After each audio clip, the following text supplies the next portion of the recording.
we come to another Thursday, and we're going to look at the doctrine of the Holy Spirit.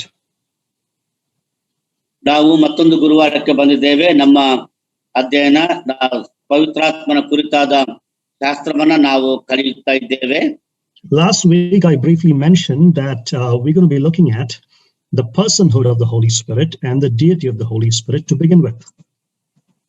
ನಾನು ಕಳೆದ ವಾರದಲ್ಲಿ ಹೇಳ್ತಾ ಬಂದ ಹಾಗೆ ನಾವು ಪವಿತ್ರಾತ್ಮನ ವ್ಯಕ್ತಿತ್ವವನ್ನ ಕುರಿತಾಗಿಯೂ ಹಾಗೂ ಪವಿತ್ರಾತ್ಮನ ದೈವತ್ವವನ್ನ ಕುರಿತಾಗಿ ನಾವು ಧ್ಯಾನ ಮಾಡಲಿಕ್ಕಿದ್ದೇವೆ ಎಂಬುದಾಗಿ ನಾನು ತಿಳಿಸಿದನು. Last week, I think we took the whole hour, that's about 45 minutes, to look at the fact that the Holy Spirit is a person. ನಾವು ಕಳೆದ ವಾರ ನಾವೆಲ್ಲರೂ ಕೂಡ ಪವಿತ್ರಾತ್ಮನು ಆತನು ವ್ಯಕ್ತಿಯಾಗಿದ್ದಾನೆ ಅನ್ನುವಂತ ವಾಸ್ತವಿಕ ಸತ್ಯಾಂಶವನ್ನ ನಾವು ಕಲಿಯುತ್ತಾ ಬಂದೆವು. So very briefly, once again, by way of summary, I want to say that the first thing we looked at is that the Holy Spirit possesses and exhibits the attributes of a person. ನಾವು ಕಳೆದ ವಾರ ನೋಡಿದ್ದನ್ನು ನಾವು ಸಂಕ್ಷಿಪ್ತವಾಗಿ ನೋಡೋಣ. ಪವಿತ್ರಾತ್ಮನು ಆತನು ಒಬ್ಬ ವ್ಯಕ್ತಿಯ ಗುಣಲಕ್ಷಣಗಳನ್ನ ಆತನು ಹೊಂದಿದ್ದಾನೆ ಮತ್ತು ಆತನು ತೋರ್ಪಡಿಸುವವನು ಪ್ರದರ್ಶಿಸುವವನಾಗಿದ್ದಾನೆ ಅಥವಾ ತನ್ನಲ್ಲಿ ಆತನು ಅದನ್ನ ತೋರಿಸಿಕೊಡುವವನಾಗಿದ್ದಾನೆ ಎಂದು ನೋಡಿದೆವು. The second thing is that the Holy Spirit exhibits the deeds or the actions of a person. ಎರಡನೇದಾಗಿ ನೋಡಿದಂದ್ರೆ ಪವಿತ್ರಾತ್ಮನು ಆತನು ವ್ಯಕ್ತಿಯ ಕ್ರಿಯೆಗಳನ್ನ ಆತನು ತೋರ್ಪಡಿಸುತ್ತಾನೆ ಎಂಬುದಾಗಿ ನೋಡಿದೆವು. And thirdly, we look at the Holy Spirit receiving ascriptions given only to a person. ಮೂರನೇದಾಗಿ ನೋಡಿದ್ದು ಕೇವಲ ವ್ಯಕ್ತಿಗಳಿಗೆ ಮಾತ್ರ ಕೊಡಲ್ಪಡುವಂತಹ ಕೆಲವೊಂದು ಕಾರ್ಯಗಳನ್ನ ಪವಿತ್ರಾತ್ಮನಿಗೆ ಮಾತ್ರ ಅನ್ವಯಿಸಿ ನೋಡಿದ್ದೇವೆ. Fourthly, the Holy Spirit relates as a person to others. ನಾಲ್ಕನೇದಾಗಿ ಪವಿತ್ರಾತ್ಮನು ಆತನು ವ್ಯಕ್ತಿಯಾಗಿ ಆತನು ಇತರರೊಂದಿಗೆ ಆತನು ಸಂಪರ್ಕ ಹೊಂದಿದವನಾಗಿದ್ದಾನೆ ಎಂಬುದಾಗಿ ನೋಡಿದೆವು. And lastly, when we looked at some grammatical considerations, ಕೊನೆಯದಾಗಿ ನಾವು ಕೆಲವೊಂದು ವ್ಯಾಕರಣ ಸಂಬಂಧಿತ ಕೆಲವೊಂದು ಪರಿಗಣನೆಗಳನ್ನ ನಾವು ನೋಡಿದೆವು. And we saw that in the New Testament, where a neuter gender is usually used for a spirit, for the Holy Spirit, a masculine gender was used. ಸಾಮಾನ್ಯವಾಗಿ ದೇವರ ವಾಕ್ಯ ನೋಡುವಾಗ ಆತ್ಮ ಎಂಬುದಾಗಿ ಹೇಳುವಾಗ ಅದನ್ನ ನಪುಂಸಕಲಿಂಗದಲ್ಲಿ ಬರೆಯಲ್ಪಟ್ಟಿದೆ. ಆದರೆ ಪವಿತ್ರಾತ್ಮನ ಕುರಿತಾಗಿ ಬರೆಯಲ್ಪಡುವಾಗ ಅದು ಹೆಚ್ಚಾಗಿ ನೋಡುವಾಗ ಪುಲ್ಲಿಂಗದಲ್ಲಿ ಬಳಸಲ್ಪಟ್ಟಂತಹ ಪದ ಪ್ರಯೋಗ ಎಂಬುದಾಗಿ ನಾವು ಧ್ಯಾನ ಮಾಡಿದ್ದೇವೆ. So all of these bring us to the understanding that the Holy Spirit is a person. ಇವೆಲ್ಲವೂ ಕೂಡ ನಮಗೆ ತಿಳಿಸಿಕೊಡುವ ಸತ್ಯಾಂಶವೇನೆಂದರೆ ಪವಿತ್ರಾತ್ಮನು ವ್ಯಕ್ತಿಯಾಗಿದ್ದಾನೆ ಎಂಬುದನ್ನೇ. Next thing we're going to consider this evening, and I think we will take the whole study for this, is the fact that the Holy Spirit is God. ನಾವು ಮುಂದಿನ ಒಂದು ವಿಷಯವನ್ನು ಧ್ಯಾನ ಮಾಡಲಿಕ್ಕೆ ಇರುವಂತದ್ದೇನಂತಂದ್ರೆ ಪವಿತ್ರಾತ್ಮನು ದೇವರಾಗಿದ್ದಾನೆ ಎನ್ನುವ ಸತ್ಯಾಂಶವನ್ನೇ. Okay. Now there are 7 reasons that I'm going to give you from the scriptures to show that the Holy Spirit is God. ನಾನು ದೇವರ ವಾಕ್ಯದಿಂದ ಈ ಪವಿತ್ರಾತ್ಮನು ದೇವರಾಗಿದ್ದಾನೆ ಎನ್ನುವುದಕ್ಕೆ 7 ಕಾರಣಗಳನ್ನ ನಾನು ನಿಮ್ಮ ಮುಂದೆ ಇಡುತ್ತೇನೆ. Now listen very carefully, please. ಅದನ್ನ ದಯಮಾಡಿ ಬಹಳ ಎಚ್ಚರಿಕೆಯಿಂದ ಕೇಳಿಸಿಕೊಳ್ಳಿರಿ. 7 reasons from the Holy Scriptures for us to believe that the Holy Spirit is God. ದೇವರ ವಾಕ್ಯದಿಂದ ನಾವು ಪವಿತ್ರಾತ್ಮನು ದೇವರು ಅನ್ನುವುದಕ್ಕೆ ಇರುವಂತಹ 7 ಕಾರಣಗಳನ್ನ ದೇವರ ವಾಕ್ಯದಿಂದಲೇ ನಾವು ನೋಡುವವರಾಗಿದ್ದೇವೆ. Number 1, and if Brother Simon is ready with the Bible, we will read these verses as well. So number 1, the Holy Spirit is equally included with the Father and the Son in the baptismal commission. ನಾವು ನೋಡುವಾಗ ನಾವು ಮತ್ತಾಯನ ಸುವಾರ್ತೆ 28ನೇ ಅಧ್ಯಾಯದಲ್ಲಿ ನೋಡುವಾಗ ಅಲ್ಲಿ ಬರೆಯಲ್ಪಟ್ಟಂತಹ ಮಾತಿನಂತೆ ಅಲ್ಲಿ ಕೊನೆಯದಾಗಿ ದೀಕ್ಷಾಸ್ಥಾನವನ್ನ ಕೊಡಬೇಕು ಎನ್ನುವುದಾಗಿ ಹೇಳಿದಂತಹ ಆ ಒಂದು ಆಜ್ಞೆಯಲ್ಲಿ ತಂದೆ ಮತ್ತು ಮಗನೊಂದಿಗೆ ಸಮಾನವಾಗಿ ಆತನು ಕೂಡ ಸೇರಿಸಲ್ಪಟ್ಟಿದ್ದಾನೆ. ವಾಕ್ಯವನ್ನು ಓದೋಣ. ಮತ್ತಾಯನ ಸುವಾರ್ತೆ 28ನೇ ಅಧ್ಯಾಯ 19-20 ವಾಕ್ಯ. ಆದ್ದರಿಂದ ನೀವು ಹೊರಟು ಹೋಗಿ ಎಲ್ಲಾ ದೇಶಗಳ ಜನರನ್ನು ಶಿಷ್ಯರನ್ನಾಗಿ ಮಾಡಿರಿ, ಅವರಿಗೆ ತಂದೆಯ, ಮಗನ, ಪವಿತ್ರಾತ್ಮನ ಹೆಸರಿನಲ್ಲಿ ದೀಕ್ಷಾಸ್ನಾನ ಮಾಡಿಸಿ, ನಾನು ನಿಮಗೆ ಆಜ್ಞಾಪಿಸಿದ್ದನ್ನೆಲ್ಲ ಕಾಪಾಡಿಕೊಡುವುದಕ್ಕೆ ಅವರಿಗೆ ಉಪದೇಶ ಮಾಡಿರಿ. ನೋಡಿರಿ, ನಾನು ಯುಗದ ಸಮಾಪ್ತಿಯವರೆಗೂ ಎಲ್ಲಾ ದಿವಸ ನಿಮ್ಮ ಸಂಗಡ ಇರುತ್ತೇನೆ ಎಂದು ಹೇಳಿದನು. Okay, thank you, brother. Now look at the phrase here, baptizing them in the name of the Father and the Son and the Holy Spirit. ಇಲ್ಲಿ ಬಳಸಲ್ಪಟ್ಟಂತ ಪದ ಪ್ರಯೋಗವನ್ನ ನೀವು ನೋಡಿರಿ. ಅವರಿಗೆ ತಂದೆಯ, ಮಗನ, ಪವಿತ್ರಾತ್ಮನ ಹೆಸರಿನಲ್ಲಿ ದೀಕ್ಷಾ ಸ್ನಾನ ಮಾಡಿಸಿ ಎಂದಿದೆ. Now if you notice here, the Holy Spirit is included alongside the Father and the Son, and he is seen as equal to the Father and the Son in this baptismal formula. ನೋಡುವಾಗ ಈ ದೀಕ್ಷಾ ಸ್ಥಾನವನ್ನ ಕೊಡಬೇಕು ಎನ್ನುವಂತಹ ಆ ಒಂದು ಸೂತ್ರದಲ್ಲಿ ನೋಡುವಾಗ ಅಲ್ಲಿ ಪವಿತ್ರಾತ್ಮನನ್ನ ತಂದೆ ಮತ್ತು ಮಗನೊಂದಿಗೆ ಸಮಾನವಾಗಿ ಇರುವವನಾಗಿ ಆ ಒಂದು ಸಮಾನತೆಯಲ್ಲಿಯೇ ಕರ್ತನಾಗಿರುವ ಯೇಸು ಕ್ರಿಸ್ತನು ಹೇಳುತ್ತಾನೆ. Now imagine if somebody said this.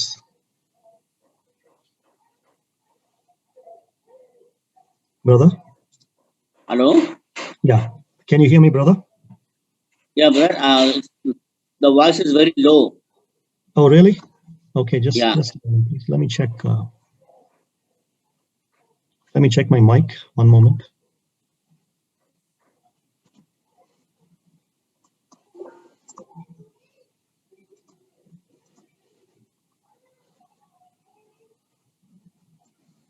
Is it better now, brother? Now it's okay, brother. Okay. Okay, let me just share the screen once again. Yeah. Okay, coming back. Imagine if somebody said this. ಕೆಲವರು ಈ ತರ ಹೇಳಿದರು. No, imagine if somebody said this. Okay, ಒಬ್ಬರು ಈ ತರ ಹೇಳಿದ್ರೆ ಮೊದಲಾಗಿ ಊಹೆ ಮಾಡಿಕೊಳ್ಳಿ. Go baptize people in the name of the Father, the Son, and the angel Gabriel. ನೋಡುವಾಗ ತಂದೆಯ, ಮಗನ ಮತ್ತು ದೇವದೂತನಾದ ಗಬ್ರಿಯಲನ ಹೆಸರಿನಲ್ಲಿ ಎಂದು ಹೇಳಿದ್ದಾರೆ. Now immediately you'll recognize that doesn't make sense. ತಕ್ಷಣವೇ ನೀವೇನ್ ಮಾಡ್ತೀರಿ, ಅದನ್ನ ಗುರುತಿಸ್ತೀರಿ. That the statement doesn't make sense. ನೋಡುವಾಗ ಆ ಒಂದು ಹೇಳಿಕೆ ಕೇಳಿದ ಕೂಡಲೇ ನಿಮ್ಮಲ್ಲಿ ಆ ಒಂದು ಮನೆ ಮರಕ್ಕೆ ಹುಟ್ಟುತ್ತದೆ ಏನೆಂಬುದಾಗಿ. You can add or include the Holy Spirit in this formula only if the Holy Spirit is equal to both the Father and the Son. ಆಗ ನೀವೇನ್ ಮಾಡ್ತೀರಿ, ಹಂಗಾದ್ರೆ ಗ್ಯಾಬ್ರಿಯಲನು ತಂದೆ ಮತ್ತು ಮಗನೊಂದಿಗೆ ಆತನು ಸಮಾನತೆ ಸರಿಸಮಾನನು ಎಂಬುದಾಗಿ ನೀವು ಅರ್ಥ ಮಾಡಿಕೊಳ್ಳುತ್ತೀರಿ. No, brother, we'll repeat that, okay? I said here the Holy Spirit is included in this formula, which means the Holy Spirit is equal to the Father and the Son. ಈ ವಾಕ್ಯದಲ್ಲಿ ನೋಡುವಾಗ ಪವಿತ್ರಾತ್ಮನು ಆತನು ತಂದೆಯೊಂದಿಗೂ ಮಗನೊಂದಿಗೂ ಸಮಾನವಾಗಿ ಆತನು ಹೇಳಲ್ಪಟ್ಟಿದ್ದಾನೆ. ಅಂದ್ರೆ ಆತನು ತಂದೆ ಮಗನೊಂದಿಗೆ ಸರಿ ಸಮಾನನು ಎಂದರ್ಥ. Okay, so here this verse is talking about the equality of the Father and the Son and the Holy Spirit. ಈ ವಾಕ್ಯವನ್ನ ನೋಡುವಾಗ ಈ ವಾಕ್ಯವು ತಂದೆಯ, ಮಗನ ಮತ್ತು ಪವಿತ್ರಾತ್ಮನಲ್ಲಿ ಇರುವ ಒಂದು ಸಮಾನತೆಯನ್ನ ಕುರಿತಾಗಿ ನಮಗೆ ತಿಳಿಸಿಕೊಡುತ್ತದೆ. So if the Father is God and the Son is God, then the Spirit is God as well. ತಂದೆಯೂ ದೇವರಾಗಿದ್ದಾನೆ, ಮಗನೂ ದೇವರಾಗಿದ್ದಾನೆ, ಹಾಗೆಯೇ ಪವಿತ್ರಾತ್ಮನೂ ಕೂಡ ದೇವರಾಗಿದ್ದಾನೆ. So the Holy Spirit is equally included with the Father and the Son in this baptismal commission or the Great Commission. ಈ ಕರ್ತನಾಗಿರುವ ಯೇಸು ಕ್ರಿಸ್ತನು ಕೊಟ್ಟ ಮಹಾ ಆಜ್ಞೆಯಲ್ಲಿ ದೀಕ್ಷಾಸ್ಥಾನ ಕೊಡಬೇಕೆಂಬಂತ ಆಜ್ಞೆ ಕೊಡುವಾಗ ತಂದೆ ಮತ್ತು ಮಗನೊಂದಿಗೆ ಸರಿ ಸಮಾನವಾದ ರೀತಿಯಲ್ಲಿ ಪವಿತ್ರಾತ್ಮನು ಕೂಡ ಸೇರಿಸಲ್ಪಟ್ಟಿದ್ದಾನೆ. Number 2, ಎರಡನೇದಾಗಿ he is included equally with the Father and the Son in the Pauline benediction. ಪೌಲನು ಕೊಟ್ಟಂತಹ ಅಂತ್ಯಾಶೀರ್ವಾದ ಅದು ನೋಡುವಾಗ ಅದರಲ್ಲಿ ತಂದೆಯ ಮತ್ತು ಮಗನೊಟ್ಟಿಗೆ ಪವಿತ್ರಾತ್ಮನು ಕೂಡ ಸಮಾನವಾಗಿ ಹೇಳಲ್ಪಟ್ಟಿದ್ದಾನೆ. Look at 2 Corinthians 13:14, please. ಎರಡನೆಯ ಕೊರಿಂಥ ಪತ್ರಿಕೆ 14ನೇ ಅಧ್ಯಾಯ 13ನೇ ಅಧ್ಯಾಯ ಅದರ 14ನೇ ವಚನವನ್ನ ನೋಡುವ. ನಮ್ಮ ಕರ್ತನಾದ ಯೇಸು ಕ್ರಿಸ್ತನ ಕೃಪೆಯೂ ದೇವರ ಪ್ರೀತಿಯೂ ಪವಿತ್ರಾತ್ಮನ ಅನ್ಯೋನ್ಯತೆಯೂ ನಿಮ್ಮೆಲ್ಲರ ಸಂಗಡವಿರಲಿ. Now notice very clearly the members that Paul is including in his benediction. ಗಮನಿಸಿರಿ, ಪವಿತ್ರಾತ್ಮನು ತನ್ನ ಈ ಒಂದು ಆಶೀರ್ವಚನದಲ್ಲಿ ಅಥವಾ ಅಂತ್ಯಾಶೀರ್ವಚನದಲ್ಲಿ ತ್ರೈಯಕತ್ವದ 3 ವ್ಯಕ್ತಿಗಳನ್ನ ಆತನು ಹೇಗೆ ಸೇರಿಸುತ್ತಾನೆಂಬುದಾಗಿ ನೋಡಿರಿ. He is talking about the grace of the Lord Jesus Christ. ಕರ್ತನಾಗಿರುವ ಯೇಸು ಕ್ರಿಸ್ತನ ಕೃಪೆಯ ಕುರಿತಾಗಿ ಆತನು ಮಾತನಾಡುತ್ತಿದ್ದಾನೆ. And the love of God. ದೇವರ ಪ್ರೀತಿಯ ಕುರಿತಾಗಿಯೂ. And the fellowship of the Holy Spirit. ಹಾಗೆಯೇ ಪವಿತ್ರಾತ್ಮನ ಅನ್ಯೋನ್ಯತೆಯ ಕುರಿತಾಗಿಯೂ ಮಾತನಾಡುತ್ತಿದ್ದಾನೆ. So he is including the Holy Spirit equally with the Father and the Son in this benediction. ಇಲ್ಲಿ ಈ ಒಂದು ಆಶೀರ್ವಚನದಲ್ಲಿ ಅಥವಾ ಅಂತ್ಯಾಶೀರ್ವಾದದ ಮಾತುಗಳಲ್ಲಿ ಪವಿತ್ರಾತ್ಮನನ್ನ ತಂದೆ ಮತ್ತು ಮಗನೊಂದಿಗೆ ಸಮಾನವಾದ ರೀತಿಯಲ್ಲಿ ಆತನು ಸೇರಿಸುತ್ತಿದ್ದಾನೆ. Number 3. ಮೂರನೇದಾಗಿ the temple of God is the temple of the Holy Spirit. ನೋಡುವಾಗ ದೇವರ ಆಲಯವು ಅದು ಪವಿತ್ರಾತ್ಮನ ಆಲಯ ಎಂಬ ಅರ್ಥದಲ್ಲಿಯೇ ಬಳಸಲ್ಪಟ್ಟಿದೆ. Look at 1 Corinthians 3:16 again by Paul here. ಮತ್ತೊಮ್ಮೆ ಅಪೊಸ್ತಲನಾಗಿರುವಂತಹ ಪೌಲನು ಬಳಸುವಂತಹ ಆ ಒಂದು ಮಾತುಗಳಲ್ಲಿ 1ನೇ ಕೊರಿಂಥ ಪತ್ರಿಕೆ 3ನೇ ಅಧ್ಯಾಯ ಅದರ 16ನೇ ವಚನ ನೋಡಿರಿ. ನೀವು ದೇವರ ಆಲಯವಾಗಿದ್ದೀರೆಂದು ದೇವರ ಆತ್ಮನು ನಿಮ್ಮಲ್ಲಿ ವಾಸ ಮಾಡುತ್ತಾನೆಂದು ನಿಮಗೆ ಗೊತ್ತಿಲ್ಲವೋ? Okay, now listen please. ಗಮನವಿಟ್ಟು ಕೇಳಿಸಿಕೊಳ್ಳಿರಿ. Do you not know that you are a temple of God? ನೀವು ದೇವರ ಆಲಯವಾಗಿದ್ದೀರೆಂದು ನಿಮಗೆ ಗೊತ್ತಿಲ್ಲವೋ? Now who dwells in God's temple?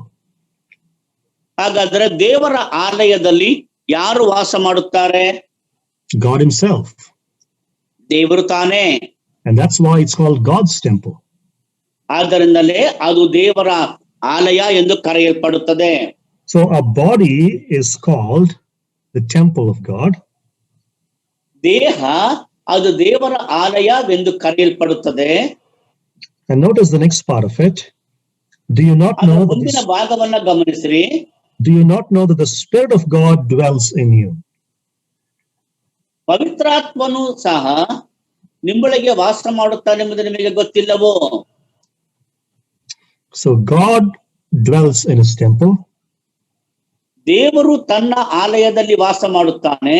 And here the Spirit of God is dwelling in the temple of God, which means the Holy Spirit is God. ಇಲ್ಲಿ ಪವಿತ್ರಾತ್ಮನು ದೇವರ ಆಲಯದಲ್ಲಿ ವಾಸ ಮಾಡುತ್ತಾನೆ ಅಂದ್ರ ಅರ್ಥ ಪವಿತ್ರಾತ್ಮನು ದೇವರೇ ಆಗಿದ್ದಾನೆ ಎಂದರ್ಥ. That's number 3. ಮೂರನೇ ವಾಕ್ಯ. So number 4, sin against the Holy Spirit is considered sin against God. ಅದು ಮೂರನೇದಾಗಿತ್ತು. ಈಗ ನಾವು 4ನೇ ವಿಷಯಕ್ಕೆ ನಾವು ಬರೋಣ. ಪವಿತ್ರಾತ್ಮನಿಗೆ ವಿರುದ್ಧವಾಗಿ ಮಾಡುವಂತಹ ಪಾಪವು ದೇವರಿಗೆ ವಿರುದ್ಧವಾಗಿ ಮಾಡಿದ ಪಾಪವೆಂಬುದಾಗಿ ಪರಿಗಣಿಸಲ್ಪಟ್ಟಿತು. Now this is the incident of Ananias and Sapphira and their death. ಇದು ಅನನೀಯ ಸಫೈರಳ ವಿಷಯವಾದದ್ದು ಅವರ ಮರಣಕ್ಕೆ ಸಂಬಂಧಪಟ್ಟದ್ದು ಆಗಿದೆ. Now look at Acts chapter 5 verses 3 and 4, please.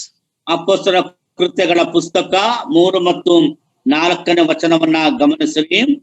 ಆಗ ಪೇತ್ರನು, ಅನನೀಯ, ಸೈತಾನನು ನಿನ್ನ ಹೃದಯದಲ್ಲಿ ತುಂಬಿಕೊಂಡದ್ದೇನು? ನೀನು ಯಾಕೆ ಆ ಹೊರದ ಕ್ರಯದಲ್ಲಿ ಕೆಲವನ್ನು ಬಚ್ಚಿಟ್ಟುಕೊಂಡು ಪವಿತ್ರಾತ್ಮನನ್ನು ವಂಚಿಸಬೇಕೆಂದಿದ್ದಿ? ಆ ಆಸ್ತಿ ಇದ್ದಾಗ ನಿನ್ನದಾಗಿ ಇತ್ತಲ್ಲವೇ? ಮಾರಿದ ಮೇಲೆಯೂ ಬಂದ ಹಣವು ನಿನ್ನ ಅಧೀನದಲ್ಲೇ ಇತ್ತಲ್ಲವೇ? ನೀನು ಈ ಕಾರ್ಯವನ್ನು ನಿನ್ನ ಹೃದಯದಲ್ಲಿ ಯೋಚಿಸಿಕೊಂಡದ್ದು ಯಾಕೆ? ನೀನು ಸುಳ್ಳಾಡಿದ್ದು ಮನುಷ್ಯರಿಗಲ್ಲ, ದೇವರಿಗೆ ಆಡಿದ್ದಿ ಅಂದನು. All right, thank you, brother. Now notice here in verse 3, Peter is saying that Ananias lied to the Holy Spirit. 3ನೇ ವಚನವನ್ನ ನೋಡುವಾಗ ಅಲ್ಲಿ ಪೇತ್ರನು ಹೇಳುವಂತ ಮಾತೇನೆಂದ್ರೆ, ಅನನೀಯನೇ, ನೀನು ಪವಿತ್ರಾತ್ಮನಿಗೆ ಸುಳ್ಳಾಡಿದ್ದಿ.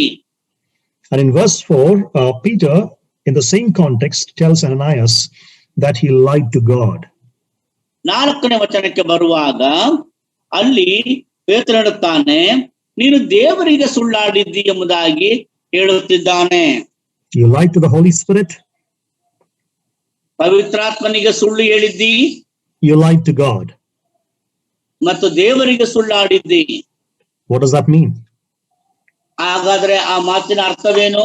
It means that the Holy Spirit is God. ಅದರ ಅರ್ಥ ಪವಿತ್ರಾತ್ಮನು ದೇವರೇ ಆಗಿದ್ದಾನೆ ಎಂದರ್ಥ. So sin against the Holy Spirit is sin against God because the Holy Spirit is God. ಪವಿತ್ರಾತ್ಮನಿಗೆ ವಿರುದ್ಧವಾಗಿ ಮಾಡುವಂತಹ ಪಾಪ ಅದು ದೇವರಿಗೆ ವಿರುದ್ಧವಾಗಿ ಮಾಡಿದ ಪಾಪವೇ. ಯಾಕಂದರೆ ಪವಿತ್ರಾತ್ಮನು ದೇವರೇ ಆಗಿದ್ದಾನೆ. Okay, so 4 things we saw so far. ನಾವು ದೇವರ ವಾಕ್ಯದಿಂದ 4 ಸಂಗತಿಗಳನ್ನ ನೋಡಿದ್ದೇವೆ. First thing, the Holy Spirit is included equally with the Father and the Son in the baptismal formula. ಮೊದಲನೇದಾಗಿ ನಾವು ನೋಡಿದ್ದು ದೀಕ್ಷಾ ಸ್ನಾನವನ್ನ ಕೊಡುವಂತಹ ಆ ಒಂದು ಆಜ್ಞೆಗೆ ಸಂಬಂಧಪಟ್ಟ ಹಾಗೆ ಕರ್ತನು ಕೊಟ್ಟಂತಹ ಆಜ್ಞೆಯಲ್ಲಿ ಪವಿತ್ರಾತ್ಮನನ್ನ ತಂದೆಯ ಮತ್ತು ಮಗನೊಂದಿಗೆ ಸಮಾನವಾಗಿ ಪರಿಗಣಿಸಿದ್ದಾನೆ. Secondly, in the Pauline benediction, which was seen rampantly in Pauline churches, the Holy Spirit is included equally with the Father and the Son. ಎರಡನೇದಾಗಿ ನೋಡುವಾಗ ಅಪೊಸ್ತಲನಾಗಿರುವಂತಹ ಪೌಲನು ಕೊಟ್ಟಂತಹ ಆ ಒಂದು ಅಂತ್ಯಾಶೀರ್ವಾದದಲ್ಲಿ ಅಥವಾ ಆಶೀರ್ವಚನದಲ್ಲಿ ನೋಡುವಾಗ ತಂದೆಯೊಂದಿಗೂ ಮಗನೊಂದಿಗೂ ಪವಿತ್ರಾತ್ಮನನ್ನು ಆತನು ಸಮಾನವಾಗಿ ಆತನು ಪರಿಗಣಿಸಿದ್ದಾನೆ. Number 3, the temple of God is the temple of the Holy Spirit. ಮೂರನೇದಾಗಿ ದೇವರ ಆಲಯವೆಂದರೆ ಅದು ಪವಿತ್ರಾತ್ಮನ ಆಲಯ. Which tells us that the Holy Spirit is God. ಅದು ನಮಗೆ ಹೇಳುವುದೇನೆಂದ್ರೆ ಪವಿತ್ರಾತ್ಮನು ದೇವರೇ ಆಗಿದ್ದಾನೆ ಎಂದು ತಿಳಿಸುತ್ತದೆ. Number 4, ನಾಲ್ಕನೇದಾಗಿ sin against the Holy Spirit is sin against God. ಪವಿತ್ರಾತ್ಮನಿಗೆ ವಿರುದ್ಧವಾಗಿ ಮಾಡುವಂತಹ ಪಾಪ ಅದು ದೇವರಿಗೆ ವಿರುದ್ಧವಾಗಿ ಮಾಡಿದ ಪಾಪವೇ ಆಗಿರುತ್ತದೆ. Why? Because the Holy Spirit is God. ಯಾಕಂದರೆ ಪವಿತ್ರಾತ್ಮನು ದೇವರೇ ಆಗಿದ್ದಾನೆ. Number 5. ಐದನೇದಾಗಿ, Now listen very carefully, please.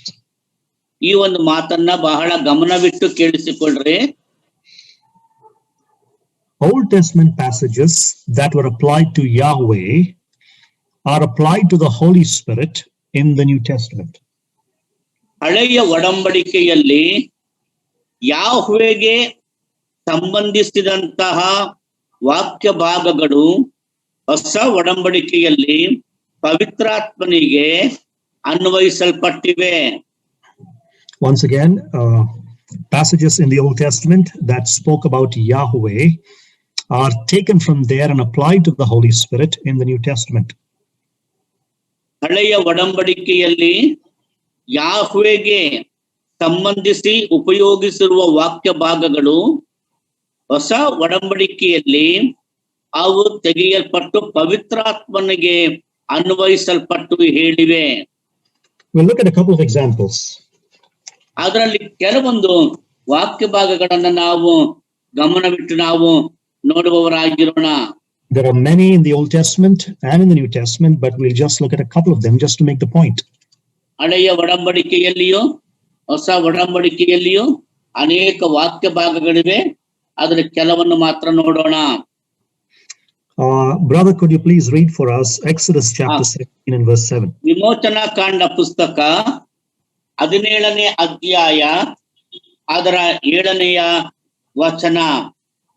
ವಿಮೋಚನಾ ಕಾಂಡ ಪುಸ್ತಕ 17ನೇ ಅಧ್ಯಾಯ ಅದರ 7ನೇ ವಚನವನ್ನ ನಾವು ಇಬ್ರಿಯ ಪತ್ರಿಕೆ 3ನೇ ಅಧ್ಯಾಯ 9ನೇ ವಾಕ್ಯದೊಂದಿಗೆ ನಾವು ಹೋಲಿಕೆ ಮಾಡೋಣ. ಮೊದಲನೇದಾಗಿ ವಿಮೋಚನಾ ಕಾಂಡ 17:7. ಇಸ್ರಾಯೇಲ್ಯರು ಯೆಹೋವನು ನಮ್ಮ ಮಧ್ಯದಲ್ಲಿ ಇದ್ದಾನೋ ಇಲ್ಲವೋ ಎಂದು ಯೆಹೋವನನ್ನು ಅಲ್ಲಿ ಪರೀಕ್ಷಿಸಿದ್ದರಿಂದ ಮೋಶೆ ಆ ಸ್ಥಳಕ್ಕೆ ಮಸ್ಸಾ ಎಂತಲೂ ಅವರು ವಿವಾದ ಮಾಡಿದ್ದರಿಂದ ಮೆರಿಬಾ ಎಂತಲೂ ಹೆಸರಿಟ್ಟನು. Okay, now ಇಬ್ರಿಯ ಪತ್ರಿಕೆ 3ನೇ ಅಧ್ಯಾಯ 9ನೇ ವಚನ. ಅವರು ಅರಣ್ಯದಲ್ಲಿ ನನ್ನನ್ನು ಪರೀಕ್ಷಿಸಿ ಶೋಧಿಸಿ 40 ವರ್ಷ ನಾನು ನಡೆಸುತ್ತಿದ್ದ ಕೃತ್ಯಗಳನ್ನು ನೋಡಿದರು. Okay. Now, who is talking with Moses in the book of Exodus? ವಿಮೋಚನಾ ಕಾಂಡದಲ್ಲಿ ಮೋಶೆಯೊಂದಿಗೆ ಮಾತನಾಡುತ್ತಾ ಇರುವವರು ಯಾರು? It is the Lord. ಇದು ಕರ್ತನು ತಾನೇ. It is Yahweh. ಅದು ಯಾಹ್ವೆ ಮಾತನಾಡುತ್ತಾ ಇರುವಂತದ್ದು. In Exodus 17:5, you will see that the Lord said to Moses. ನಾವು ವಿಮೋಚನಾ ಕಾಂಡ 17ನೇ ಅಧ್ಯಾಯ 5ನೇ ವಚನಕ್ಕೆ ಬಂದಾಗ ಅಲ್ಲಿ ನೋಡುತ್ತೇವೆ, ಅದಕ್ಕೆ ಯೆಹೋವನು ಹೀಗಂದನೆಂಬುದಾಗಿ ನಾವು ನೋಡುತ್ತೇವೆ. Now the writer to the Hebrews is taking that passage and he is quoting that in Hebrews chapter 3.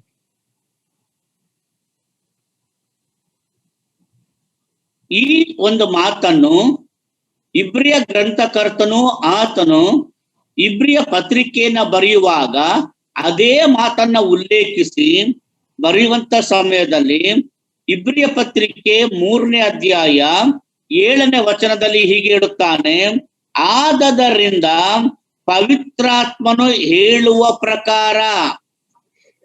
So he's applying the words of Yahweh to the Holy Spirit. ಆದ್ದರಿಂದ ಹಳೆಯ ಒಡಂಬಡಿಕೆಯಲ್ಲಿ ಯೆಹೋವನಿಗೆ ಅನ್ವಯಿಸಿ ಹೇಳಿದಂತ ವಾಕ್ಯ ಭಾಗಗಳು ಇಲ್ಲಿ ಪವಿತ್ರಾತ್ಮನಿಗೆ ಅನ್ವಯಿಸಿ ಹೇಳಲ್ಪಟ್ಟಿವೆ. Which means the Spirit is God.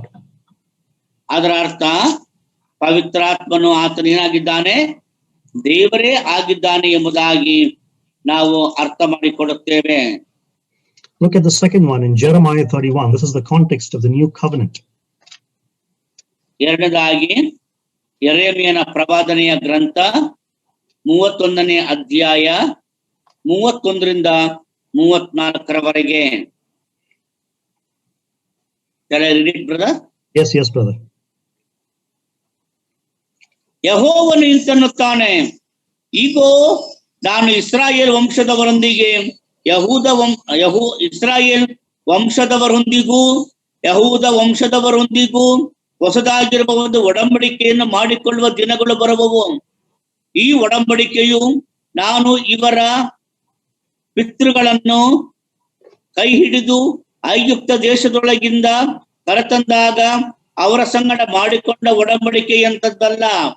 ನಾನು ಅವರಿಗೆ ಪತಿಯಾಗಿದ್ದರೂ ಆ ನನ್ನ ಒಡಂಬಡಿಕೆಯನ್ನು ಅವರು ಮೀರಿದರಷ್ಟೇ. ಯೆಹೋವನು ಇಂತೆನ್ನುತ್ತಾನೆ, ಆ ದಿನಗಳು ಬಂದ ಮೇಲೆ ನಾನು ಇಸ್ರಾಯೇಲ್ ವಂಶದವರೊಂದಿಗೆ ಮಾಡಿಕೊಳ್ಳುವ ಒಡಂಬಡಿಕೆಯು ಹೀಗಿರುವುದು, ನನ್ನ ಧರ್ಮೋಪದೇಶವನ್ನು ಅವರ ಅಂತರಂಗದಲ್ಲಿ ಇಡುವೆನು, ಅವರ ಹೃದಯದೊಳಗೆ ಅದನ್ನು ಬರೆಯುವೆನು. ನಾನು ಅವರಿಗೆ ದೇವರಾಗಿರುವೆನು, ಅವರು ನನಗೆ ಪ್ರಜೆಯಾಗಿರುವರು. ನೆರೆಹೊರೆಯವರು ಅಣ್ಣ ತಮ್ಮಂದಿರು ಒಬ್ಬರಿಗೊಬ್ಬರು ಯೆಹೋವನ ಜ್ಞಾನವನ್ನು ಪಡೆಯಿರಿ ಎಂದು ಇನ್ನು ಮೇಲೆ ಬೋಧಿಸಬೇಕಾಗಿರುವುದಿಲ್ಲ. ಚಿಕ್ಕವರು ಮೊದಲುಗೊಂಡು ದೊಡ್ಡವರ ತನಕ ಎಲ್ಲರೂ ನನ್ನ ಜ್ಞಾನವನ್ನು ಪಡೆದಿರುವರು. ನಾನು ಅವರ ಅಪರಾಧವನ್ನ ಕ್ಷಮಿಸಿ ಅವರ ಪಾಪವನ್ನು ನನ್ನ ನೆನಪಿಗೆ ತಂದು ಎಂದಿಗೂ ತರುವುದಿಲ್ಲ. ಇದು ಯೆಹೋವನ ನುಡಿ. Okay, thank you, brother. Now this is the context of the new covenant. ಅದು ಹೊಸ ಒಡಂಬಡಿಕೆಯ ಒಂದು ಹಿನ್ನೆಲೆಯಲ್ಲಿ ಹೇಳಲ್ಪಟ್ಟಂತ ಮಾತು. Yahweh is promising Judah and the house of Israel ಯೆಹೋವನು ಇಸ್ರಾಯೇಲರಿಗೂ ಹಾಗೆಯೇ ಯಹೂದದವರಿಗೂ ಕೂಡ ವಾಗ್ದಾನ ಮಾಡುತ್ತಿದ್ದಾನೆ that there are days that are coming when he will make a new covenant with them. ಅದೇ ತನ್ನ ದಿನಗಳ ತಾನು ಇಸ್ರಾಯೇಲರೊಂದಿಗೂ ಯಹೂದದೊಂದಿಗೂ ಒಡಂಬಡಿಕೆ ಮಾಡಿಕೊಳ್ಳುವ ದಿನಗಳು ಬರುತ್ತವೆ ಎಂಬುದಾಗಿ ಆತನು ಹೇಳುತ್ತಿದ್ದಾನೆ. And he contrasts that with the old covenant, the Mosaic covenant, which he made at Mount Sinai. ಅದನ್ನ ಆತನು ಸೀನಾಯಿ ಬೆಟ್ಟದ ಮೇಲೆ ಮಾಡಿಕೊಂಡಂತಹ ಆ ಒಂದು ಹಳೆ ಒಡಂಬಡಿಕೆಗೆ ಆತನು ಅದರ ಬದಲಾಗಿ ಇಲ್ಲಿ ಹೊಸ ಒಡಂಬಡಿಕೆ ಬಗ್ಗೆ ಮಾತನಾಡುತ್ತಿದ್ದಾನೆ. Now who's speaking these words here in Jeremiah? Who is speaking these words in Jeremiah? ಯೆರೆಮೀಯನ ಗ್ರಂಥದಲ್ಲಿ ಈ ಮಾತುಗಳನ್ನು ಯಾರು ಮಾತನಾಡುತ್ತಿದ್ದಾರೆ? It's Yahweh, the Lord of Israel. ಅದು ಯೆಹೋವನು. Now turn with me to Hebrews 10 verses 15 and 16, or 15 through 17. ಈಗ ಇಬ್ರಿಯರಿಗೆ ಬರೆದ ಪತ್ರಿಕೆ 10ನೇ ಅಧ್ಯಾಯ ಅದರಲ್ಲಿ 15ರಿಂದ 17ರವರೆಗೆ ನಾವು ಓದಿಕೊಳ್ಳೋಣ. ಪವಿತ್ರಾತ್ಮನು ಸಹ ನಮಗೆ ಸಾಕ್ಷಿ ಕೊಡುವವನಾಗಿ ಆ ದಿನಗಳು ಬಂದ ಮೇಲೆ ನಾನು ಅವರ ಸಂಗಡ ಮಾಡಿಕೊಳ್ಳುವ ಒಡಂಬಡಿಕೆಯು ಹೀಗಿರುವುದು, ನನ್ನ ಆಜ್ಞೆಗಳನ್ನು ಅವರ ಹೃದಯದಲ್ಲಿ ಇಡುವೆನು, ಅವರ ಮನಸ್ಸಿನ ಮೇಲೆ ಅವುಗಳನ್ನ ಬರೆಯುವೆನು ಎಂದು ಕರ್ತನು ನುಡಿಯುತ್ತಾನೆ ಎಂಬುದಾಗಿ ಹೇಳಿದ ಮೇಲೆ ಇನ್ನೂ ಅವರ ಪಾಪಗಳನ್ನು ಅವರ ದುಷ್ಕೃತ್ಯಗಳನ್ನು ನನ್ನ ನೆನಪಿಗೆ ಎಂದಿಗೂ ತರುವುದಿಲ್ಲ ಎಂದು ಹೇಳುತ್ತಾನೆ.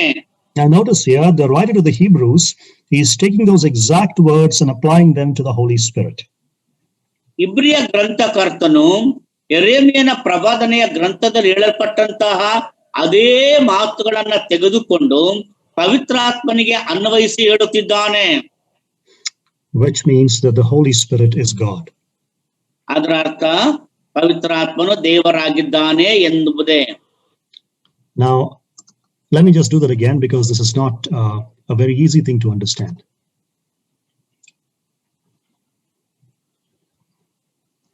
Brother, I said, let me say that again. Yeah, brother.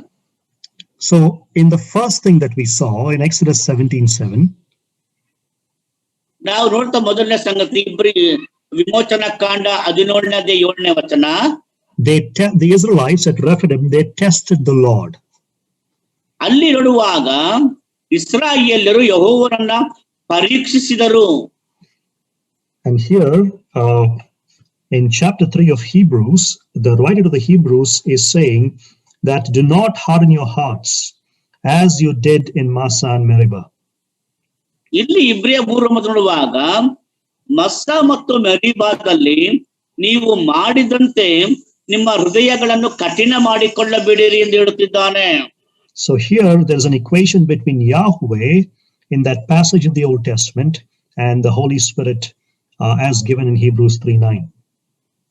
ಹಳೆಯ ಒಡಂಬಡಿಕೆಯಲ್ಲಿ ಆ ಮಾತನ್ನು ಹೇಳಿದಂತೆ ಯಾಹ್ವೆಯನ್ನ ನೋಡಿಕೊಂಡು ಹೊಸ ಒಡಂಬಡಿಕೆಯಲ್ಲಿ ಅದನ್ನ ಪವಿತ್ರಾತ್ಮನಿಗೆ ಅನ್ವಯಿಸುತ್ತಿದ್ದಾನೆ. Right. So that's a clear reference to the fact that the Holy Spirit is God. ಇದು ಪವಿತ್ರಾತ್ಮನು ದೇವರಾಗಿದ್ದಾನೆ ಅನ್ನುವುದಕ್ಕಿರುವಂತಹ ಸ್ಪಷ್ಟವಾದಂತಹ ವಾಕ್ಯ ಭಾಗ. The next one in Jeremiah 31, where Yahweh is promising to make a new covenant in the days to come with Israel and Judah.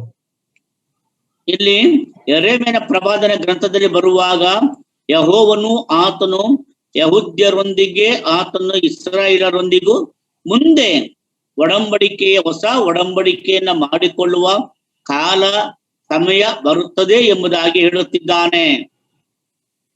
And those words are taken by the writer to the Hebrews and applied to the Holy Spirit.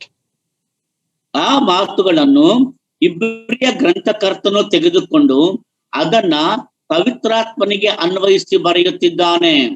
Which means the Holy Spirit is God. ಅದರ ಅರ್ಥ ಪವಿತ್ರಾತ್ಮನು ದೇವರಾಗಿದ್ದಾನೆ. The next one. ಮುಂದಿನದು, The divine attributes of God are applied to the Holy Spirit.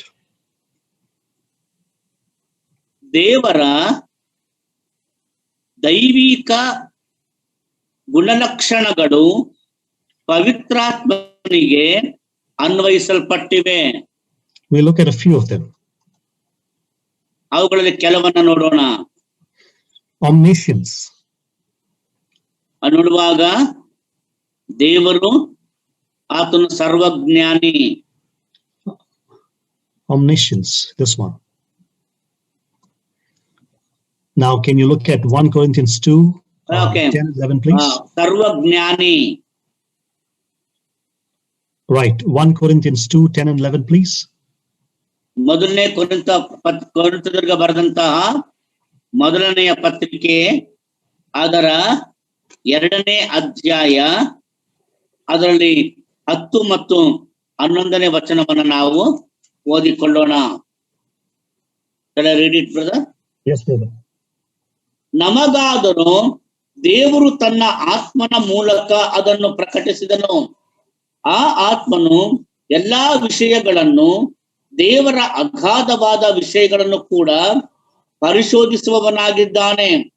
ಮನುಷ್ಯನ ಒಳಗಿನ ಆಲೋಚನೆಗಳು ಅವನಲ್ಲಿರುವ ಜೀವಾತ್ಮಕ್ಕೆ ಹೊರತು ಮತ್ತಾರಿಗೆ ತಿಳಿಯುವುದು. ಹಾಗೆಯೇ ದೇವರ ಆಲೋಚನೆಗಳನ್ನು ದೇವರ ಆತ್ಮನೇ ಹೊರತು ಬೇರೆ ಯಾರು ಗ್ರಹಿಸುವುದಿಲ್ಲ. Now notice here, Paul is very clear. The Spirit searches all things, even the depths of God. ನೋಡುವಾಗ ಅವನು ಸ್ಪಷ್ಟವಾಗಿ ಬರೆಯುತ್ತಾನೆ, ಎಲ್ಲಾ ವಿಷಯಗಳನ್ನು ಕೂಡ ಪರಿಶೋಧಿಸುವವನು ದೇವರ ಆತ್ಮನೇ ಎಂಬುದಾಗಿ ಪೌಲನು ಬರೆಯುತ್ತಿದ್ದಾನೆ. Even the depths of God. ದೇವರ ಅಗಾಧಗಳನ್ನು ಕೂಡ. And then he goes on to say, the thoughts of God no one knows except the Spirit of God. ದೇವರ ಆಲೋಚನೆಗಳನ್ನ ದೇವರ ಆತ್ಮನೇ ಹೊರತು ಬೇರೆ ಯಾರು ತಿಳಿಯೋದಿಲ್ಲ. Which means the Holy is omniscient. ಅದರ ಅರ್ಥ ದೇವರ ಆತ್ಮನು ದೇವರೇ ಆಗಿದ್ದಾನೆ. Omniscient, sarvajnani, right? ಸರ್ವಜ್ಞಾನಿ. Okay, the next one. The Holy Spirit is omnipotent. ಎರಡನೇದಾಗಿ ನೋಡುವಾಗ ಪವಿತ್ರಾತ್ಮನು ಸರ್ವಶಕ್ತನು. Look at Zechariah chapter 4, verse 6, a famous verse. ಅಲ್ಲಿ ಜಕರಿಯನ ಪ್ರವಾದನೆಯ ಗ್ರಂಥ ಅದರ 4ನೇ ಅಧ್ಯಾಯ 6ನೇ ವಚನ. ಜಕರಿಯನ ಪ್ರವಾದನೆ ಗ್ರಂಥ 4ನೇ ಅಧ್ಯಾಯ 6ನೇ ವಚನ.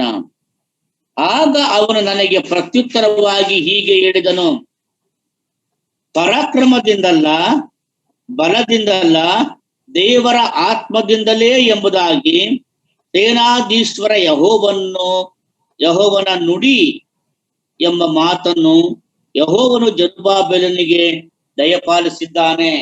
Right, if you look at the context here, they are looking at the attribute of the Holy Spirit, which is omnipotence. He is all powerful.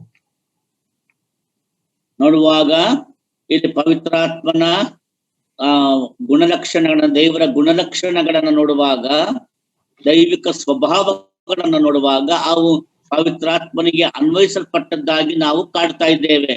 He is omnipotent. ಆತನು ಸರ್ವಶಕ್ತನಾಗಿದ್ದಾನೆ. The next one, he is omnipresent as well. ಮೂರನೇದಾಗಿ ನೋಡುವಾಗ ಪವಿತ್ರಾತ್ಮನು ಏನಾಗಿದ್ದಾನೆ? ಸರ್ವವ್ಯಾಪಿಯಾಗಿದ್ದಾನೆ. Again, a famous passage, Psalm 139, verses 7 through 12. ಎಲ್ಲರಿಗೂ ಕೂಡ ಬಹಳ ಚಿರಪರಿಚಿತವಾಗಿರುವಂತಹ ಒಂದು ವಾಕ್ಯ ಭಾಗ, ಕೀರ್ತನೆಗಳ ಪುಸ್ತಕ 139ನೇ ಕೀರ್ತನೆ 7-12. ನಾನು ನಿನ್ನ ಆತ್ಮಕ್ಕೆ ತಪ್ಪಿಸಿಕೊಳ್ಳುವಂತೆ ಎಲ್ಲಿಗೆ ಹೋಗಲಿ, ನಿನ್ನ ಕಣ್ಣಿಗೆ ಮರೆಯಾಗುವಂತೆ ಎಲ್ಲಿಗೆ ಓಡಲಿ. ಮೇಲಿನ ಲೋಕಕ್ಕೆ ಏರಿ ಹೋದರೆ ಅಲ್ಲಿ ನೀನಿರುತ್ತಿ, ಪಾತಾಳಕ್ಕೆ ಹೋಗಿ ಮಲಗಿಕೊಂಡೇನೆಂದರೆ ಅಲ್ಲಿಯೂ ನೀನಿರುವಿ. ಅರುಣನ ರೆಕ್ಕೆಗಳನ್ನ ಕಟ್ಟಿಕೊಂಡು ಆರಿ ಹೋಗಿ ಸಮುದ್ರದ ಕಟ್ಟ ಕಡೆಯಲ್ಲಿ ವಾಸ ಮಾಡೇನೆಂದರೆ ಅಲ್ಲಿಯೂ ನಿನ್ನ ಕೈ ನನ್ನನ್ನು ನಡೆಸುವುದು, ನಿನ್ನ ಬಲಗೈ ನನ್ನನ್ನು ಹಿಡಿದಿರುವುದು. ಕಾರ್ಗತ್ತಲೆಯು ನನ್ನನ್ನು ಕವಿಯುವುದು, ಹಗಲು ಹೋಗಿ ನನ್ನ ಸುತ್ತಲೂ ಇರುಳಾಗುವುದು ಎಂದು ಹೇಳಿಕೊಂಡರೇನು. ನಿನಗೆ ಕತ್ತಲೆಯು ಕತ್ತಲೆಯಲ್ಲ, ഇരുಳು ಹಗಲಾಗಿಯೇ ಇರುತ್ತದೆ.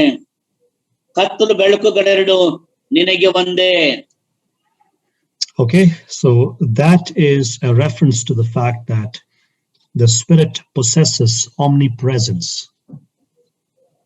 ಅದು ದೇವರ ಪವಿತ್ರಾತ್ಮನು ಆತನು ಸರ್ವ ವ್ಯಾಪಿ ಎಂಬುದನ್ನ ನಮಗೆ ತಿಳಿಸಿಕೊಡುವಂತಹ ಸತ್ಯಾಂಶವಾಗಿದೆ. So the divine attributes that belong to God are applied to the Holy Spirit as well. ದೇವರಿಗೆ ಸಂಬಂಧಿಸಿದಂತಹ ದೈವಿಕ ಗುಣಲಕ್ಷಣಗಳು ಅದು ಪವಿತ್ರಾತ್ಮನಿಗೂ ಕೂಡ ಅನ್ವಯಿಸಲ್ಪಟ್ಟಿವೆ. The Spirit possesses the very attributes of God. ಪವಿತ್ರಾತ್ಮನು ಕೂಡ ದೇವರಿಗೆ ಮಾತ್ರ ಸಂಬಂಧಪಟ್ಟಂತಹ ದೈವಿಕ ಗುಣಲಕ್ಷಣಗಳನ್ನ, ದೈವಿಕ ಗುಣ ಸ್ವಭಾವಗಳನ್ನ ಆತನು ಹೊಂದಿಕೊಂಡಿದ್ದಾನೆ.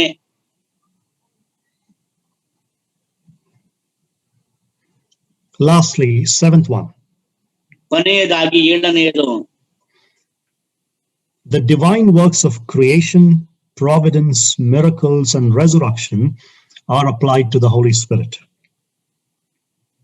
ದೈವಿಕ ಕ್ರಿಯೆಗಳಾದ ಸೃಷ್ಟಿಯ ಕಾರ್ಯ, ಒದಗಿಸುವ ಕಾರ್ಯ, ಅದ್ಭುತಗಳನ್ನು ಮಾಡುವ ಕಾರ್ಯ ಹಾಗೂ ಪುನರುತ್ಥಾನಗಳು ಪವಿತ್ರಾತ್ಮನಿಗೂ ಅನ್ವಯಿಸಲ್ಪಟ್ಟಿವೆ. In the Old Testament, usually all these things are attributed to Yahweh. ಹಳೆಯ ಒಡಂಬಡಿಕೆಯಲ್ಲಿ ಈ ಎಲ್ಲಾ ಕಾರ್ಯಗಳು ಯೆಹೋವನಿಗೆ ಅನ್ವಯಿಸಲ್ಪಟ್ಟಿವೆ. Yahweh is the creator. ಯೆಹೋವನು ಸೃಷ್ಟಿಕರ್ತನು. Yahweh is the one who provides. ಯೆಹೋವನೇ ಒದಗಿಸುವಾತನು. And providence is and sovereignty are attributed to him. ಒದಗಿಸುವಿಕೆ ಅನ್ನುವಂಥದ್ದು ಕೂಡ ಅದು ಅವನಿಗೆ ಯೆಹೋವನಿಗೆ ಅನ್ವಯಿಸುವಂಥದ್ದು, ಆತನೇ ಒದಗಿಸುವಾತನು ಎಂಬುದಾಗಿ. Miracles are attributed to Yahweh. ಅದ್ಭುತ ಕೃತ್ಯಗಳು ಕೂಡ ಯೆಹೋವನ ಕಾರ್ಯಗಳೇ ಎಂಬುದಾಗಿ ಯೆಹೋವನಿಗೆ ಅನ್ವಯಿಸಲ್ಪಡುತ್ತವೆ. And he is the one who will raise his people from the dead. ಯೆಹೋವನೇ ಸತ್ತವರನ್ನೂ ಕೂಡ ಜೀವದಿಂದ ಎಬ್ಬಿಸುವಾತನು. Now notice here, creation is attributed to the Holy Spirit. ಇಲ್ಲಿ ಗಮನಿಸಿರಿ, ಸೃಷ್ಟಿ ಕಾರ್ಯ ಅದು ಪವಿತ್ರಾತ್ಮನಿಗೆ ಅನ್ವಯಿಸಲ್ಪಟ್ಟಿದೆ. For example, you could talk about Genesis 1:2. ಆದಿಕಾಂಡ 1ನೇ ಅಧ್ಯಾಯ 2ನೇ ವಚನದಲ್ಲಿ ನಾವು ನೋಡುತ್ತೇವೆ. Let's turn to Job 26, please. Job 26. ನಾವು ಯೋಬನ ಪುಸ್ತಕ 26ನೇ ಅಧ್ಯಾಯ ಅದರ 13ನೇ ವಚನಕ್ಕೆ ನಾವು ದೇವರ ವಾಕ್ಯವನ್ನು ತೆಗೆದುಕೊಳ್ಳೋಣ. ಯೋಬನ ಪುಸ್ತಕ 26ನೇ ಅಧ್ಯಾಯ 13ನೇ ವಚನ. ಆತನ ಶ್ವಾಸವು ಆಕಾಶ ಮಂಡಲವನ್ನು ಶುಭ್ರ ಮಾಡುವುದು, ಆತನ ಹಸ್ತವು ವೇಗವಾಗಿ ಓಡುವ ಸರ್ಪವನ್ನು ಇರುವುದು. Okay, so by his breath, and it could also be by his spirit he created them, you know. It could be ಆತನ ಶ್ವಾಸವು ಆಕಾಶ ಮಂಡಲವನ್ನು ಶುಭ್ರ ಮಾಡುವುದು ಎಂಬುದಾಗಿ ಹೇಳಿದರೆ ಅದರ ಅರ್ಥ ಆತನ ಆತ್ಮವೇ ಸೃಷ್ಟಿಯನ್ನ ಮಾಡುವುದು ಎಂಬುದಾಗಿ ಅರ್ಥವಾಗುತ್ತದೆ. A lot of people take it that way. A lot of scholars do take it that way. ಅನೇಕ ಜನರು ಆ ರೀತಿ ತೆಗೆದುಕೊಳ್ಳುತ್ತಾರೆ. Look at a more clear reference, chapter 33 of Job and verse 4. ಯೋಬ 33:4 ನಾವು ಬಹಳ ಸ್ಪಷ್ಟವಾಗಿ ಹೇಳಿದಂತ ಮಾತನ್ನು ನೋಡುತ್ತೇವೆ. ನಾನು ದೇವರಾತ್ಮನಿಂದಲೇ ನಿರ್ಮಿತನಾಗಿದ್ದೇನೆ, ನನ್ನ ಜೀವವು ಸರ್ವಶಕ್ತನ ಶ್ವಾಸದಿಂದುಂಟಾಗಿದೆ. Okay, so here the breath of the Almighty is equated with the Spirit of God. The Spirit of God has made me. ನೋಡುವಾಗ ಸರ್ವಶಕ್ತನಾದ ದೇವರು ಆತನು ಇಲ್ಲಿ ಪವಿತ್ರಾತ್ಮನೊಂದಿಗೆ ಹೋಲಿಸಲ್ಪಟ್ಟಿದ್ದಾನೆ. ಪವಿತ್ರಾತ್ಮನು ಸರ್ವಶಕ್ತನಾದ ದೇವರೊಂದಿಗೆ ಹೋಲಿಕೆ ಮಾಡಲ್ಪಟ್ಟಿದ್ದಾನೆ, ಸೃಷ್ಟಿಕರ್ತನು ಎಂಬುದಾಗಿ ಹೇಳಲ್ಪಟ್ಟಿದ್ದಾನೆ. Okay, so the Holy Spirit, creation is attributed to the Holy Spirit. ನೋಡುವಾಗ ಸೃಷ್ಟಿ ಕಾರ್ಯವನ್ನು ನೋಡುವಾಗ ಅದು ಪವಿತ್ರಾತ್ಮನಿಗೆ ಅನ್ವಯಿಸಲ್ಪಟ್ಟದ್ದಾಗಿದೆ. The next one, miracles are attributed to the Holy Spirit. ಆ ಅದ್ಭುತ ಕಾರ್ಯಗಳನ್ನ ಮಾಡುವಂತಹ ಯೆಹೋವನ ಕಾರ್ಯಗಳು ಪವಿತ್ರಾತ್ಮನಿಗೆ ಅನ್ವಯಿಸಲ್ಪಟ್ಟಿವೆ. We saw that last week, so we're not getting into that right now. ನಾವು ಅದನ್ನ ಕಳೆದ ವಾರ ಧ್ಯಾನ ಮಾಡಿದ್ದೇವೆ. The next one is resurrection is attributed to the Holy Spirit. ಪುನರುತ್ಥಾನ ಕಾರ್ಯ ಅದು ಪವಿತ್ರಾತ್ಮನಿಗೆ ಅನ್ವಯಿಸಲ್ಪಟ್ಟು ಹೇಳಿದೆ. Look at who raised Christ from the dead in Romans 8:11. ರೋಮ ಪತ್ರಿಕೆ 8ನೇ ಅಧ್ಯಾಯ 11ನೇ ವಚನದಲ್ಲಿ ನೋಡ್ರಿ, ಕರ್ತನಾಗಿರುವ ಯೇಸು ಕ್ರಿಸ್ತನನ್ನು ಸತ್ತವರೊಳಗಿಂದ ಎಬ್ಬಿಸಿದ್ದು ಯಾರು ಎಂಬುದಾಗಿ ಅಲ್ಲಿ ನಾವು ನೋಡ್ತೇವೆ.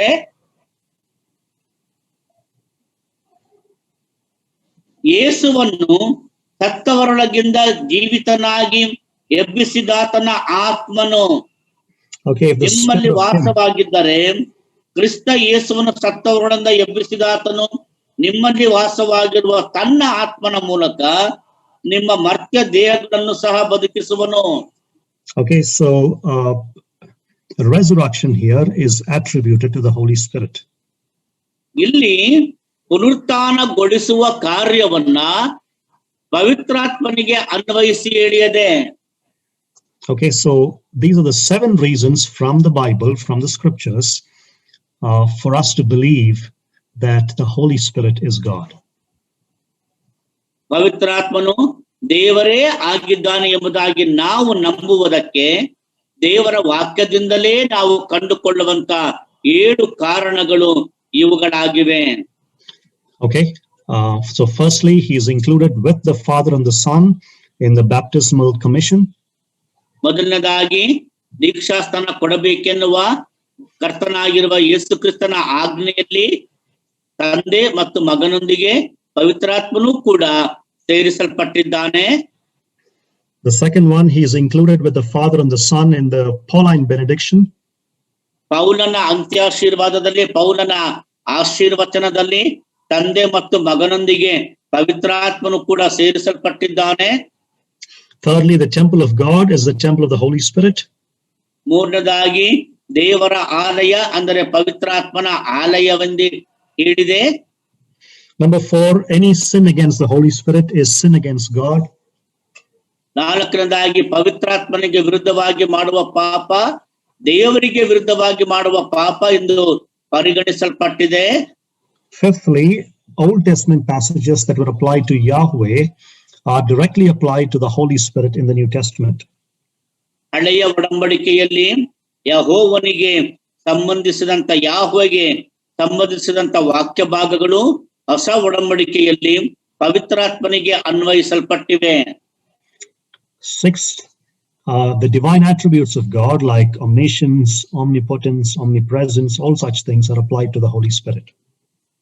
ಆರನೇದಾಗಿ ದೈವಿಕ ಗುಣ ಸ್ವಭಾವಗಳಾದಂತ ಸರ್ವಶಕ್ತತೆ, ಸರ್ವವ್ಯಾಪಕತ್ವ, ಸರ್ವಜ್ಞಾನತ್ವ, ಈ ಎಲ್ಲ ಅಂಶಗಳು ಪವಿತ್ರಾತ್ಮನಿಗೆ ಅನ್ವಯಿಸಲ್ಪಟ್ಟಿವೆ. and the divine works of God, like creation, providence, miracles, resurrection, all of these are also applied to the Holy Spirit. ದೇವರ ಕಾರ್ಯಗಳಾದಂತಹ ಸೃಷ್ಟಿ ಕಾರ್ಯ, ಒದಗಿಸುವಂತಹ ಕಾರ್ಯ, ಸಂರಕ್ಷಿಸುವ ಕಾರ್ಯ, ಅದ್ಭುತ ಕೃತ್ಯಗಳನ್ನು ಮಾಡುವ ಕಾರ್ಯ, ಪುನರುತ್ಥಾನಗೊಳಿಸುವ ಕಾರ್ಯ, ಇವುಗಳೆಲ್ಲವೂ ಕೂಡ ಪವಿತ್ರಾತ್ಮನಿಗೆ ಅನ್ವಯಿಸಲ್ಪಟ್ಟಿವೆ. So all of these things clearly show that the Bible is clear about the fact that the Holy Spirit is God. ಈ ಎಲ್ಲಾ ಸತ್ಯಾಂಶಗಳು ಒಂದು ಸ್ಪಷ್ಟತೆ ನಮಗೆ ತಿಳಿಸಿಕೊಡುತ್ತವೆ, ಅದೇನೆಂದರೆ ಪವಿತ್ರಾತ್ಮನು ದೇವರೇ ಆಗಿದ್ದಾನೆ. Okay, so it's 8 o'clock and I'm supposed to stop at 8. So we'll stop here. Next week, God willing, when we meet, we'll further the study on the doctrine of the Holy Spirit. ಸಮಯ 8 ಗಂಟೆ ಆಗಿದ್ದರಿಂದ ನಾನು ಇಲ್ಲಿಗೆ ನಿಲ್ಲಿಸ್ತೇನೆ. ದೇವರ ಚಿತ್ತವಾದರೆ ಮುಂದಿನ ವಾರ ಈ ಒಂದು ಅಧ್ಯಯನವನ್ನ, ಪವಿತ್ರಾತ್ಮನ ಕುರಿತಾದ ಅಧ್ಯಯನವನ್ನ ನಾವು ಮುಂದುವರಿಸೋಣ.